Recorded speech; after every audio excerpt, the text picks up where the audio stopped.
Hello friends, welcome back to our channel English with Kondaya sir. ఇవాళ మనం verb యొక్క usage అంటే main verb ని మన స్పోకెన్ ఇంగ్లీష్ లో ఏ విధంగా వాడుకోవాలి, యాక్షన్ వర్బ్స్ మాట్లాడడానికి ఏ విధంగా ఉపయోగపడతాయి అనేదే ఇవాళ మన యొక్క కాన్సెప్ట్ అండి. ఓకేనండి, let us go to the topic. ఇక్కడ మెయిన్ గా మనకు గుర్తుండాల్సినవి జరిగిపోయిన విషయాలు, తరచుగా జరిగే విషయాలు, ఫ్యూచర్ లో జరిగేటటువంటి యాక్షన్స్. జరిగిపోయినటువంటి విషయాలు జరుగుతూ ఎల్లప్పుడు లేదా తరచుగా రెగ్యులర్ గా డైలీ జరుగుతున్నటువంటి విషయాలు, ఫ్యూచర్ లో జరగబోయేటటువంటి విషయాలు అన్నమాట. ఓకేనండి, ఈ జరిగిపోయిన విషయాలు చెప్పడానికి ఎస్టర్డే అని గాని, లాస్ట్ డే అని గాని, లాస్ట్ మంత్ అని గాని, ఎగో అని గాని, బ్యాక్ అని గాని, ఇన్ మార్చ్ అని గాని, ఇన్ 1947 అని గాని, ఇన్ 1990 అని గాని ఇలాంటి వర్డ్స్ ద్వారా చూసిస్తారు. మరి తరచుగా చేస్తాను, రెగ్యులర్ గా చేస్తాను, రెగ్యులర్ గా ఈ థింగ్స్ మేము చేస్తూ ఉంటాం, ఇవి ఇట్ హ్యాపెన్స్ డైలీ అని చెప్పడానికి daily, regularly, usually, everyday, every month, often, seldom, always ఈ పదాలు ఎక్కువగా వాడుతూ ఉంటాం. మరి జరగబోయే విషయాల గురించి చెప్పడానికి ఏం వాడతాం? Tomorrow, next day, next month, next year, soon, in 2 days, ఈ విధంగా ఫ్యూచర్ గురించి చెప్పడానికి వాడుకుంటాం అన్నమాట. ఓకేనా?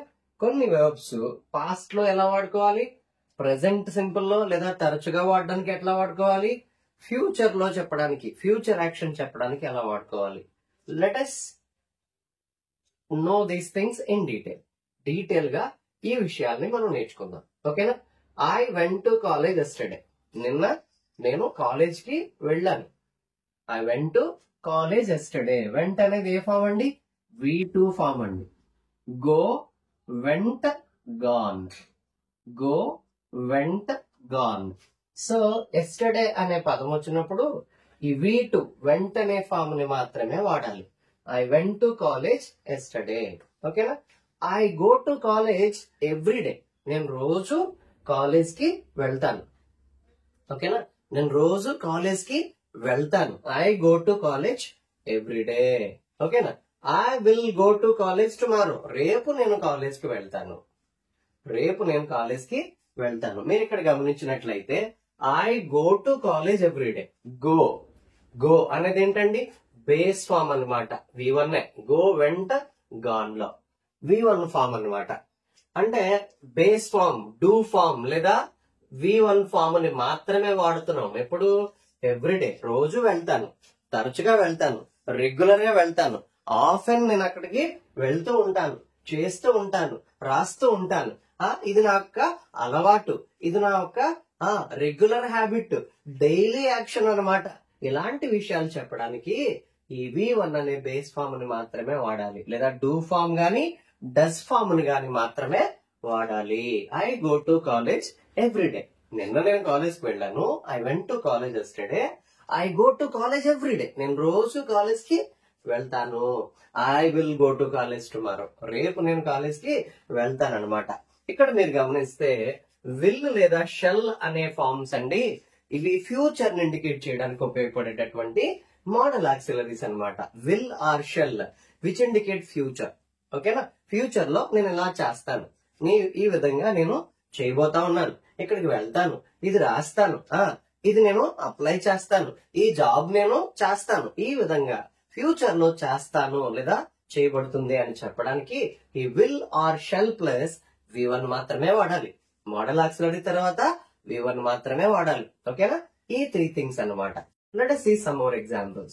I played cricket last Sunday. Last Sunday నేను క్రికెట్ ఆడాను.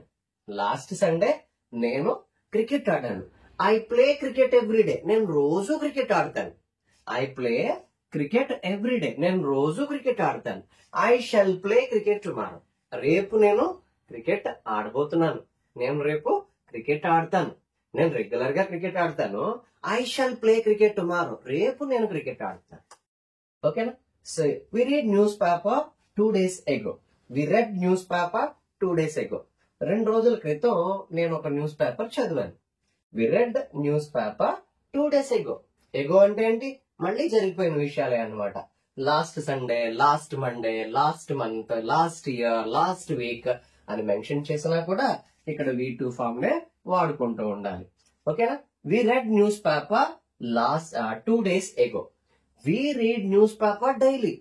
ఓకేనా? ఇక్కడికి వచ్చేటప్పటికి ఏంటి? డైలీ అని ఉంది. అండ్ వి రూడ్ తరచుగా రోజు మేము న్యూస్ పేపర్ చదువుతాము.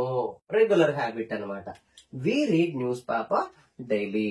వి shall read newspaper soon. తొందరలో నేను న్యూస్ పేపర్ ని చదవబోతున్నాను. ఓకేనా? We shall read newspaper soon. నిన్న న్యూస్ పేపర్ చదివాను అంటే we read newspaper 2 days back or yesterday. We read newspaper daily. నేను తరచుగా newspaper daily newspaper చదువుతాను. We shall read newspaper soon. తొందరలో మేము news paper చదువుతాం. ఓకేనా? ఈ విధంగా అన్నమాట. They bought apples 2 days back. 2 రోజుల క్రితం వాళ్ళు యాపిల్స్ ని కొన్నారు. They often buy apples. వాళ్ళు తరచుగా యాపిల్స్ ని కొంటారు. దే ఆఫెన్ అంటే తరచుగా అని అర్థం అన్నమాట. ఏంటండి? ఆఫెన్ అనగా తరచుగా అన్నమాట. అంటే డైలీ చేసే హ్యాబిటే. They bought apples 2 days back. 2 రోజుల క్రితం వాళ్ళు యాపిల్స్ కొన్నారు. బై బాట్ అన్నమాట. Buy bought read read only. ఓకేనా? ఇక్కడ స్పెల్లింగ్ మారదు కానీ ప్రొనౌన్సియేషన్ మాత్రమే మారుతుంది. Read read. ఓకేనా? Buy bought. They bought apples 2 days back. They often buy apples. Often అంటే తరచుగా వాళ్ళు యాపిల్స్ అనేవి కొంటారు. They will buy apples in 2 days. 2 రోజుల్లో వాళ్ళు యాపిల్స్ కొనబోతున్నారు లేదా కొంటారు. అట్లా. ఓకేనా? రెగ్యులర్ గా జరిగితేనేమో V1 పెట్టుకోవాలండి. నిన్న జరిగిపోయిందని చెప్పడానికేమో V2 వాడుకోవాలండి. ఫ్యూచర్ లో చేస్తామని చెప్పడానికి will or shall plus V1 వాడుకోవాలి. చూసారా ఎంత సింపుల్ గా ఉందో? ఓకేనా? They bought apples 2 days back. They often buy apples. తరచుగా కొంటారు. They will buy apples in 2 days. 2 రోజుల్లో వాళ్ళు యాపిల్స్ అనేవి కొనబోతున్నారు. He uploaded a video in March. ఇప్పుడు మార్చ్ లో అతను ఒక వీడియోని అప్లోడ్ చేశాడు. ఇక్కడ చూడండి మీరు. He uploaded. ఇక్కడ హీ, షీ, ఇట్ అనేవి 3rd person సింగులర్స్ కదా. కానీ ఎక్కడ చేంజ్ కనపడుతుంది మీకు అంటే ఓన్లీ సింపుల్ ప్రెజెంట్ టెన్స్ లో మాత్రమే డస్ ఫామ్ వాడుకుంటారండి. మిగతా ఏ చోట కూడా ఏ మార్పు ఉండదన్నమాట. ఓకేనా? He uploaded a video in March లో ఒక వీడియోని అప్లోడ్ చేశాడు అతను. He always uploads a video. అతను తరచుగా లేదా ఎప్పుడు కూడా ఏదో ఒక వీడియోని అప్లోడ్ చేస్తూ ఉంటాడు. He always uploads a video. ఓకేనా? He uploaded a video yesterday or in March. He always uploads a video. ఎప్పుడు కూడా ఏదో వీడియో పెడుతూ ఉంటాడు.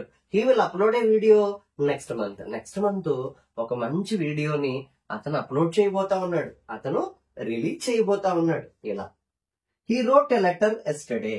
నిన్న ఆమె ఒక లెటర్ రాసింది. She wrote a letter yesterday. ఓకేనా? She writes letters every day. ఆమె తరచుగా రెగ్యులర్ గా లెటర్స్ అనేవి రాస్తూ ఉంటది. ఆమె యొక్క అలవాటది. She will write a letter next week ఆమె ఒక లెటర్ అనేది రాయబోతా ఉంది. ఓకేనా?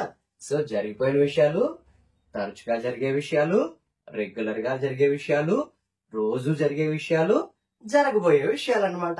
ఈ విధంగా ఇక్కడ మీరు చేంజ్ చేసేవి ఏంటండి? కేవలం వెర్బలు మాత్రమే.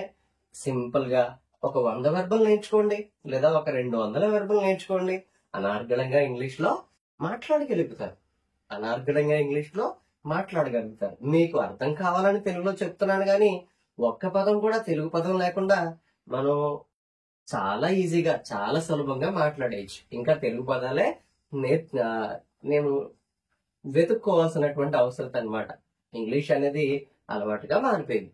అలాగే నేను ఆ లాంగ్వేజ్ ని ఎప్పుడు నేను కించపరచను గాని ఇంగ్లీష్ అనేది అలవాటుగా మారిపోవడం వల్ల we think in English, we do in English, we do to do list in English only. All the things that we make habituate in English only. అలవాటు అయిపోయిందండి. సో చక్కగా ఇంగ్లీష్ లో మాట్లాడగలుగుతున్నాం అనమాట. ఇది మీకు కూడా అలవాటుగా మారిపోవాలని నేను చాలా హోప్తో ఉన్నాను. ఓకేనండి. నా ఆశ అంతా మొత్తం అంతా మన రాష్ట్రం అంతా ఇంగ్లీష్ లో మాట్లాడాలని. ఓకేనా? దీనికోసం మరిన్ని మంచి వీడియోలు నేను ముందుకు తీసుకొస్తాను. So I hope you are learning very happily from all this information. Thank you. Let's meet again.